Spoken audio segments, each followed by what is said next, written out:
भाई और भौणी मैंने नमस्कार।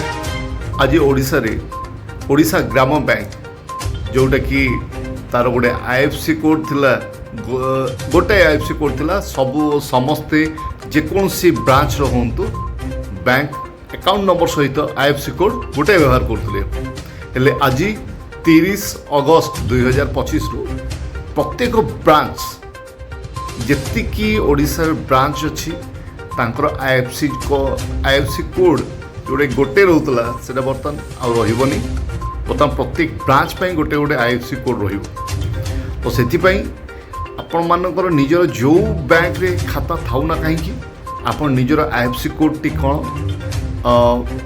अपडेट करनी। जदि आपंकर मोबाइल नंबर अपडेट अच्छी ताले आप मेसेज जरिया बैंक को इनफॉरमेशन ऑलरेडी पड़े गलानी कि आपको मिल आगो को आप ध्यान रखिए जिते आप कौन ट्रांजेक्शन करेंगे कि ऑनलाइन जो पेमेंट कर बैंकिंग सर्विस करुँच IFSC कोड टी ध्यान रखिए कि आपंकर पूर्व जो आप तार व्यवहार करुले वर्तमान नुआ IFSC कोड टी व्यवहार करेंगे। आई समाचार सहित रोचे। धन्यवाद। जय जगन्नाथ।